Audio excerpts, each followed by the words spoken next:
I'm James Carter. The air in the cabin is thick with dust and the smell of old wood. Outside, the storm rages, rain lashing against the single small window. We found this place, tucked away in the trees, a miracle of shelter after the chaos of the city and the long, tense trek through the wilderness. It's quiet here. Too quiet, maybe. My nerves are shot. Every creak of the wood, every gust of wind makes me jump. Day 12. 12 days since my world ended.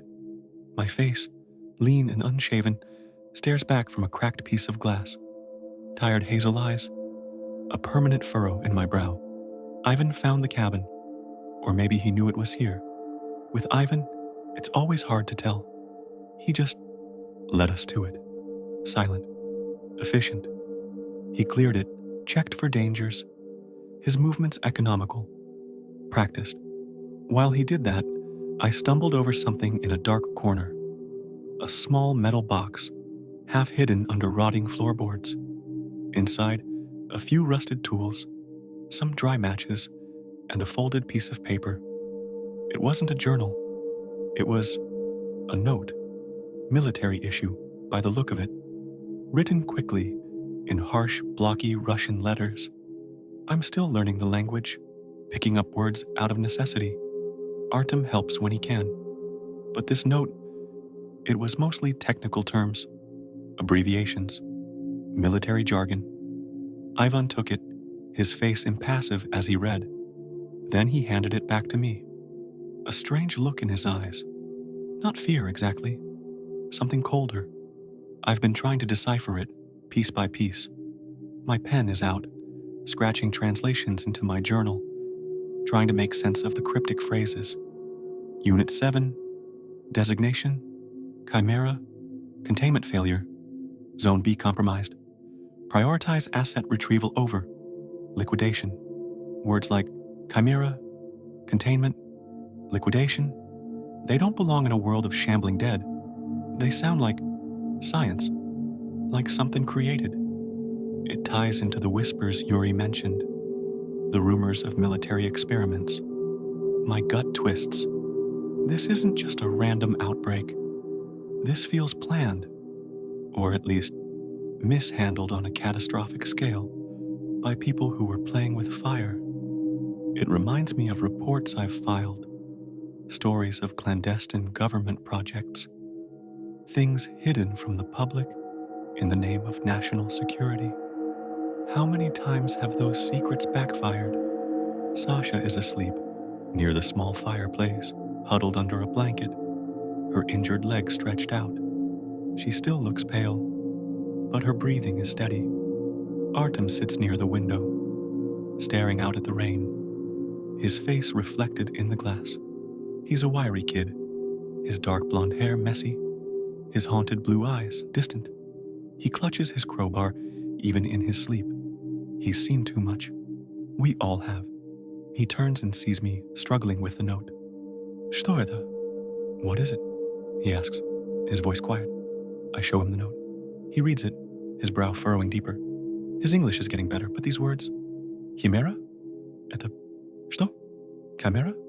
That it... What? Я не знаю, Артем. I don't know, Artem, I admit. Но это военные, и что-то пошло не так. But this is military, and something went wrong. Ivan comes over, sits on a crate. He watches us for a moment. Then he speaks, his voice low, gravelly. Были слухи. Давно. There were rumors. Long ago. He pauses, choosing his words carefully. Проект. Оружие. Биологическое. A project. Weapon. Biological. My blood runs cold. Bioweapon. Like something out of a bad movie. But this isn't a movie. This is real. This is the end of the world. Они создали это?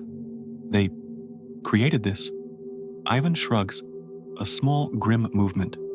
Говорили, пытались контролировать, использовать. They said. They tried to control. To use. He looks at the note. Chimera. Может быть, название, Chimera, maybe, a name. A name for what? For them? The infected? Or a specific kind? The four-legged ones? The ones with too many limbs? The ones that move too fast? My mind races. It makes a horrifying kind of sense. The speed of the outbreak, the different types of creatures. It fits the pattern of a runaway experiment. A virus designed as a weapon or a tool that broke free of its leash.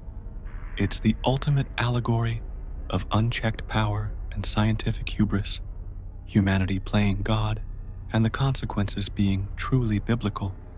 It makes me think of global politics, nations secretly developing devastating weapons, the arms race that never really ended, all that power, all that potential for destruction.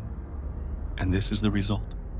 Not a bang, but a wet, tearing whimper. We spend the rest of the afternoon like that. The storm outside a drumming counterpoint to the quiet tension inside. We pore over the map Ivan found, a rough sketch of the area. He points to a spot deep in the woods. Bunker 12. Bunker C-12. My objective. Ivan's too, apparently. A military bunker. It could be a trap. It could be empty. Or it could have what we need. Meds for Sasha. Maybe a working radio. Information. As we trace the route, we talk. Not about the past. Not about what we've lost. We talk about the bunker. The risks. The possibilities. It's a shared goal. A fragile thread connecting us in this broken world. Artem, despite his fear, asks sharp questions about the path, about potential dangers. Sasha, though tired, offers observations about the terrain, remembering things from before. Even shares his practical knowledge of the woods, of survival. And me, I listen, I learn, and I try to reconcile the chaos outside with the terrifying order suggested by that note. A controlled experiment, a contained disaster. Words that now sound like the bitterest of jokes. Yuri is quiet through all of this. He sits by the fire, cleaning his knife. His movements precise, deliberate. He doesn't look at the map. He doesn't offer suggestions about the route. He just watches, listens. Is he assessing us? Or does he already know about the bunker? About the note? His silence is a heavy thing, filled with unspoken possibilities. I glance at him, then back at the map. Can we trust him? We needed his help in the city, his fighting skills. But out here, in the quiet, he's a different kind of unknown. We mark out a possible path, discuss timings. It's a long trek, days maybe, through dangerous territory. My side still aches, a dull reminder of my own vulnerability. I rewrap the bandage as best I can. It's not healing fast enough. As dusk falls, the storm begins to subside. The rain lessens to a drizzle. The drumming on the roof softens. A fragile peace descends. Artem drifts off to sleep again, head against his knees. Sasha is already in a deep sleep. Ivan sits by the doorway, watching the fading light, his rifle across his lap. I'm writing, trying to make sense of the day, of the note, of Yuri. My pen scratching. A small sound in the quiet cabin. Suddenly, Ivan's head snaps up. His body tenses. His hand tightens on the rifle. I freeze, pen hovering over the paper. What is it? My heart is suddenly hammering against my ribs. My hand goes to the knife in my belt. A sound drifts through the trees. Distant at first, faint. A human voice, yelling. Then, a scream. Not the gurgling cry of the infected. A clear human scream, filled with terror. Cut short. Silence. Absolute, horrifying silence. Replacing the sounds of the forest, the rain. Ivan is on his feet in an instant, alert, focused. Sasha is instantly awake, sitting up, her eyes wide. Artem is scrambling up, grabbing his crowbar. his face pale. "Что это?" Sasha whispers, her voice tight with fear. "What was that?" Ivan doesn't answer. He moves to the window, carefully peers out through a gap in the boards. His body is tense, ready for anything. I'm on my feet too, knife in hand. My side protests, a sharp pain, but the adrenaline is surging, drowning it out. A human scream. Out here. Who is it? Another survivor? Caught by the infected? Or by something else? The silence outside is heavy, oppressive. It stretches. A long, unbearable moment. We listen. Every nerve ending screaming at us. Listen for a follow-up sound. A growl, a snarl, a fight. Nothing. Just the wind in the trees. Then a sound of movement. Breaking branches. Heavy footfalls. Not the shuffling drag of the infected. Something faster. Stronger. Moving away from the cabin. Deeper into the forest. Ivan turns from the window, his face grim. Bolshoi. Big, he says, his voice low. Очень быстрый. Very fast. Artem looks at him, eyes wide. Зараженный? Infected? Ivan hesitates. Не знаю. Не похоже. Don't know. Doesn't seem like it. He looks at me. Crick. Человек. The scream. Human. A human scream. A fast, heavy movement. What could take a human like that? Something big. Something fast. Not the typical infected. My mind flashes back to the four-legged ones. The ones with too many limbs. But Ivan said big. Yuri is standing now, silent as ever, his knife in his hand. He's not looking at Ivan. He's looking at the door. His expression is unreadable. What is he thinking? Does he know what made that sound? We arm ourselves. Ivan with his rifle, Sasha with her machete, Artem with his crowbar, me with my axe and knife. My shotgun is useless now, one shell gone. We stand by the door, listening. The sounds of movement are fading, moving deeper into the woods. The air is charged with unspoken questions. What was that scream? What kind of creature is out there? Big and fast enough to carry a human away. And where is it taking them? Ivan looks at us. Then he looks at the door. He doesn't say anything. He doesn't need to. The question hangs in the air. Do we investigate? Do we go out there, into the dark, into the rain, to find out what made that scream? Or do we stay here, in our fragile shelter, and pretend we didn't hear it? My heart is pounding. My side aches. Every instinct screams at me to stay put, to lock the door, huddle in the dark, and wait for morning. But the scream, a human scream, could we just ignore it? Ivan slowly reaches for the door latch. His eyes meet mine. A silent question. My journalist's instinct. The one that always pushed me towards the story, towards the danger. Wars with the primal urge to survive. Bear witness, it whispers. Find out what happened. Artem is watching me, his face pale, but determined. Sasha is ready, machete gripped tight. Yuri is just watching us, his expression blank. Ivan pushes the door open a crack. The cold, damp air of the forest fills the cabin. The sounds of the night return, louder now. The drip, drip of rain, the rustle of leaves, the distant, unsettling calls of unseen things. He steps out, silent as a ghost. Sasha follows. Artem hesitates for a fraction of a second, then steps out after her. I take a deep breath, the cold air burning my lungs, and follow them out into the rain, into the dark, towards the place where we heard the scream. The axe feels heavy and inadequate in my hand. We move cautiously, following the sounds of breaking branches, the heavy footfalls that are now faint in the distance. The forest is a maze of shadows. Trees loom like silent giants. The ground is soft with mud and wet leaves. making each step a risk.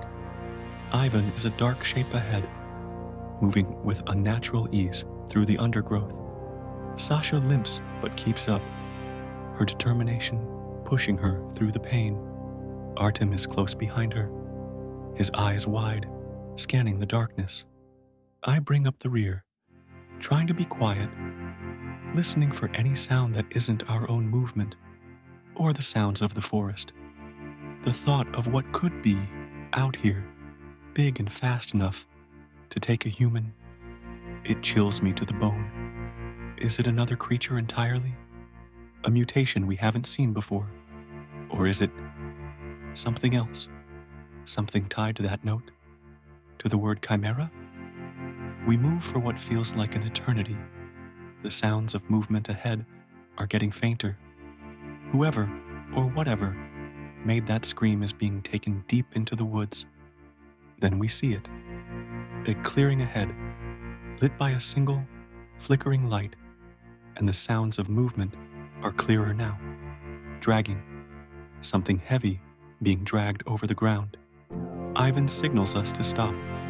We crouch behind a thicket of bushes, peering into the clearing.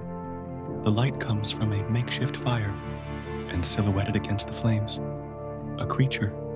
It's massive, towering, on two legs, but hunched, twisted, not like the shambling zombies.